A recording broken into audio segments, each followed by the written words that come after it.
तो आज हम लोग सीखेंगे मोल कंसेप्ट के बारे में। मोल कंसेप्ट क्या होता है एंड इसमें किस टाइप के क्वेश्चंस वगैरह बनते हैं, इसके बारे में हम जानेंगे। तो मोल कंसेप्ट में एक टर्म यूज हुआ मोल। अब इस मोल का क्या मतलब होता है इसको समझते हैं। तो a mole is the amount of pure substance containing the same number of chemical units as there are atoms in exactly 12 grams of carbon 12। यानी कि एक मोल का मतलब क्या होता है कि कार्बन 12 के 12 ग्राम्स में जितने नंबर ऑफ एटम्स प्रेजेंट हैं उसके बराबर अगर केमिकल यूनिट्स किसी प्योर सब्सटेंस प्रेजेंट है तो उसको हम कहेंगे कि वो एक मोल सब्सटेंस हो गया।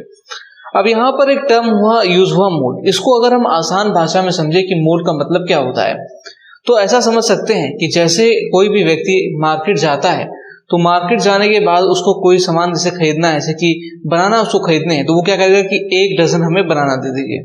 तो वहां पर उसने 1 डजन जो है एक टर्म को यूज किया।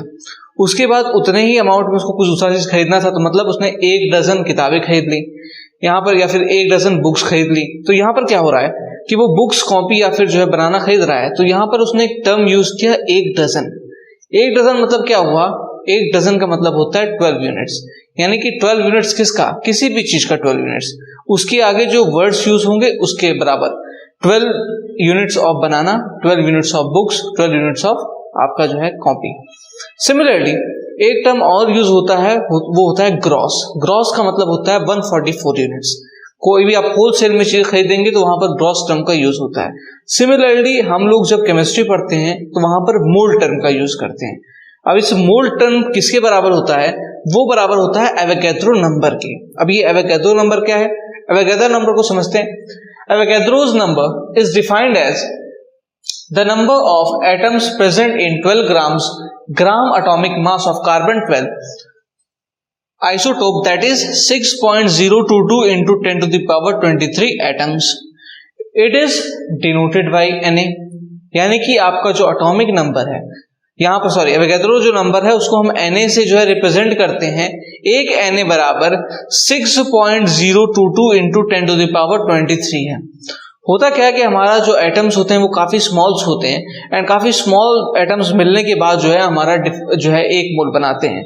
तो एक मोल का जो वैल्यू होता है वो हमेशा और हमेशा इक्वल होगा 6.022 into 10 to the power 23 के। इसके आगे एटम्स एंड मॉलिक्यूल्स यहाँ पर वेरी करेगा, वो चीज आपको आगे समझ में आएगी, लेकिन हम इक्वल होता है इसके। सिमिलरली जैसे कि 1 डजन बराबर 12 होता है, 1 ग्रॉस बराबर 144 होता है, सिमिलरली 1 मोल बराबर 6.022 into 10 to the power 23 होता है। अब हम सीखते हैं मोल्स ऑफ एटम के बारे में। ये मोल्स ऑफ एटम्स क्या है, तो होता क्या है कि 1 mole of atoms contains 6.022 into 10 to the power 23 atoms having mass equal to gram atomic mass.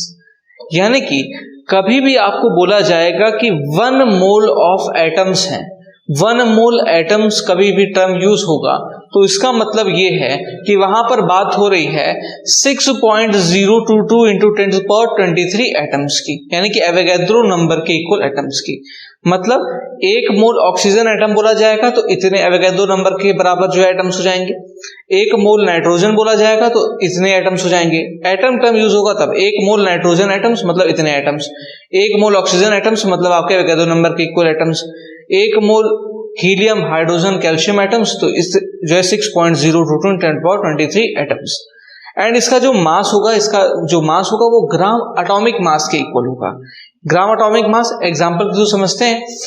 1 mole of oxygen atoms contains 6.022 10 to the power 23 atoms of oxygen and weight 16 gram. 16 क्या होता है, 16 हमारा ऑक्सीजन का ग्राम atomic मास होता है and gram atomic मास के बराबर ही हमेशा जो है 1 मोल एटम्स का मास होगा। 1 मोल ऑक्सीजन एटम्स का मतलब हो जाएगा 6.022 into 10 to the power 23 and उसका जो वेट हो जाएगा वो ग्राम एटॉमिक मास के इक्वल हो जाएगा ऑक्सीजन के, यानी कि 16 के इक्वल हो जाएगा। सिमिलरली अगर हम नाइट्रोजन की बात करेंगे, अगर बोला जाएगा कि 1 मोल नाइट्रोजन एटम्स तो उसका मतलब 6.022 into 10 to the power 23 atoms of nitrogen and उसका जो वेट हो जाएगा ग्राम एटॉमिक मास ऑफ आपका जो है नाइट्रोजन दैट इज 14। सिमिलरली आप हाइड्रोजन, हीलियम, कैल्शियम किसी भी एटम के साथ इसको कोरिलेट कर सकते हैं। ये आपका एटम्स की बात हो रही है। अब आगे हम मॉलिक्यूल्स की बात करते हैं। अब हम बात करते हैं मोल ऑफ मॉलिक्यूल्स की, यानी कि अगर मोल मॉलिक्यूल्स के साथ हमारा मोल वर्ड यूज होगा तो उसका क्या मतलब होगा। तो one mole contains 6.022 × 1023 molecules and is equal to gram molecular mass of given substance. यानी कि अगर एक मोल मॉलिक्यूल की बात कर दी जाएगी तब वहां पर 6.022 × 1023 के साथ हम मॉलिक्यूल्स वर्ड का यूज करेंगे। एटम्स आएगा तो एटम्स हो जाएंगे, मॉलिक्यूल्स आएगा तो मॉलिक्यूल्स हो जाएंगे, और उसका जो मास होगा वो ग्राम मॉलिक्यूलर मास के इक्वल हो जाएगा किसी भी गिवन सब्सटेंस के लिए। इसको हम एग्जांपल के थ्रू समझते हैं। एग्जांपल हमारे सामने है, 1 mole of oxygen contains 6.022 × 1023 molecules and weighs 32 gram. यानी कि एक मोल अगर O2 की बात की जाएगी, ऑक्सीजन के मॉलिक्यूल की बात कर दी जाएगी, तो उसके अंदर एवोगैड्रो नंबर के इक्वल जो है मॉलिक्यूल्स हो जाएंगे एंड उसका जो वेट हो जाएगा वो उसके ग्राम मॉलिक्यूलर वेट के इक्वल हो जाएगा, यानी कि आपका 32 ग्राम हो जाएगा।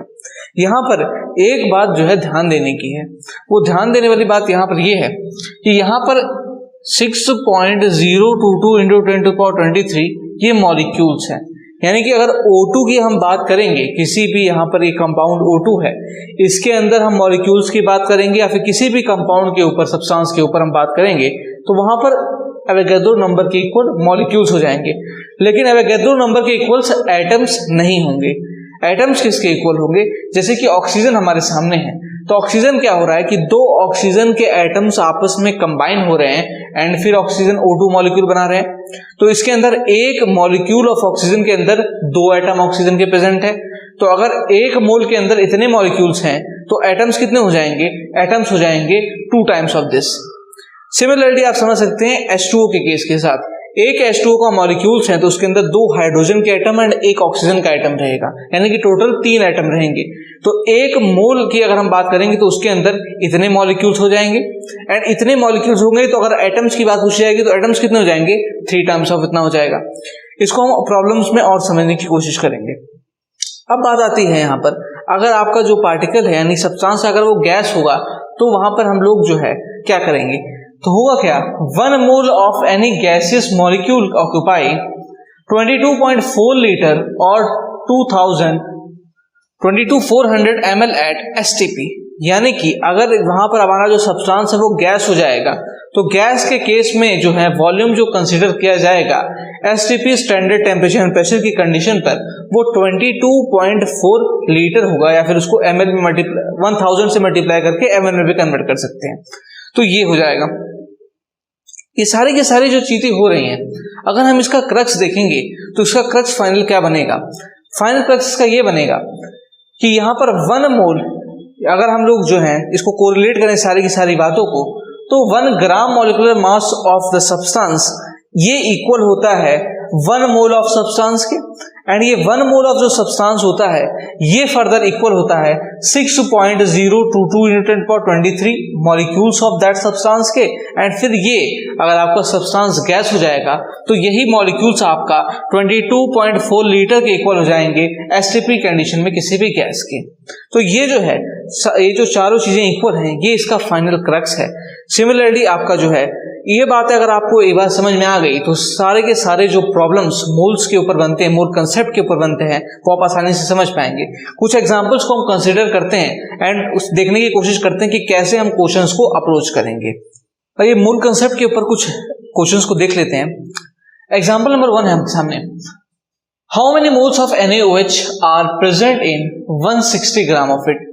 यानी कि NaOH का आपको जो है 160 ग्राम अगर NaOH आपको गिवन है तो आपको बताना है कि इसके अंदर कितने आपके नंबर ऑफ मोल्स प्रेजेंट होंगे।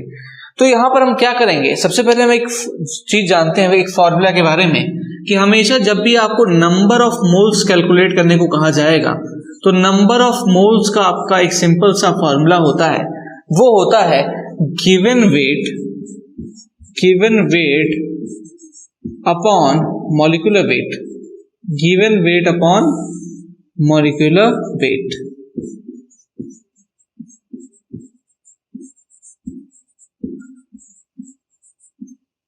मोस्ट ऑफ द टाइम जो है आपको क्वेश्चन में गिवन वेट, आपको जो वेट दिया हुआ है वो दिया रहेगा और आपको जो है मॉलिक्यूलर वेट कैलकुलेट करना होगा। इस केस में आपको गिवन वेट दे रखा है 160 ग्राम यानी कि 160। अब आप इसका NaOH का मॉलिक्यूलर वेट कैलकुलेट कर लीजिए।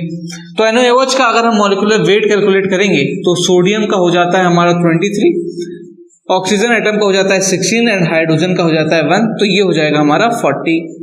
तो ये हो जाएगा 40 को यहाँ पर पुट कर देंगे, ये हो जाएगा 160/40।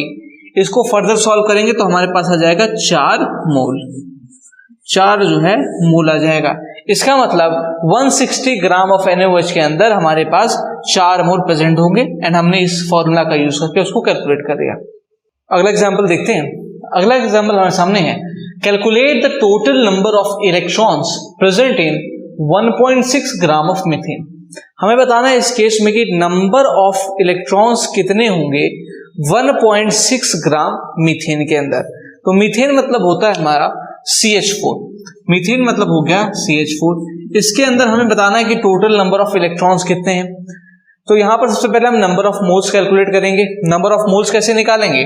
तो नंबर ऑफ मोल्स निकालेंगे हम लोग given weight upon molecular weight करके। तो नंबर ऑफ मोल्स निकाल देंगे तो गिवन वेट हो जाएगा 1.6, मॉलिक्यूलर वेट इसका कैलकुलेट करेंगे तो यहाँ पर कार्बन का हमारा 12 होता है, प्लस में हो जाएगा हाइड्रोजन का मान यानी कि 4 × 1, ये हो जाएगा 16। तो ये हो जाएगा given weight upon molecular weight, तो आंसर हमारा आ जाएगा 0.1 मोल, यानी कि यहाँ पर 0.1 मोल की बात हो रही है मीथेन के केस में।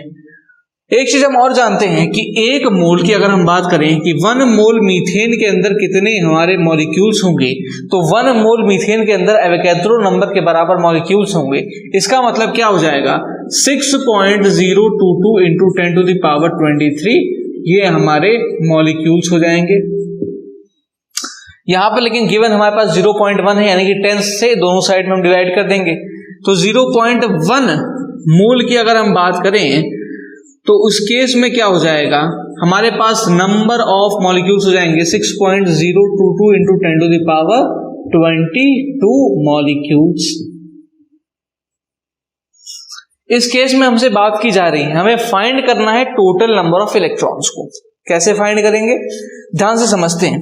तो होगा कि मीथेन की अगर हम बात करें CH4 में, तो कार्बन के पास 6 इलेक्ट्रॉन होते हैं एंड हाइड्रोजन के पास 1 इलेक्ट्रॉन होता है। तो एक कार्बन है यानी कि 6 इलेक्ट्रॉन्स प्लस 4 हाइड्रोजन यानी कि 4 इलेक्ट्रॉन्स। तो अगर एक मॉलिक्यूल की हम बात करें CH4 की, तो उसके अंदर 6 इलेक्ट्रॉन्स कार्बन के एंड 4 इलेक्ट्रॉन्स हमारे पास जो है हाइड्रोजन के, तो टोटल 10 इलेक्ट्रॉन्स होंगे। 10 इलेक्ट्रॉन्स किसमें हो गए, एक मॉलिक्यूल के अंदर हो गए। एक मॉलिक्यूल मीथेन के अंदर 10 इलेक्ट्रॉन्स। और कितने मॉलिक्यूल्स हमारे पास हैं, हमारे पास इतने मॉलिक्यूल्स हैं, यानी कि अगर एक मॉलिक्यूल के अंदर 10 है तो इतने के अंदर कितना हो जाएगा, यानी कि इतने × 10, यानी कि टोटल नंबर ऑफ इलेक्ट्रॉन्स हो जाएगा हमारे पास 6.022 × 10⁻23 इलेक्ट्रॉन्स। ये हो जाएगा हमारा आंसर। 10 से हमने इसमें मल्टीप्लाई कर दिया।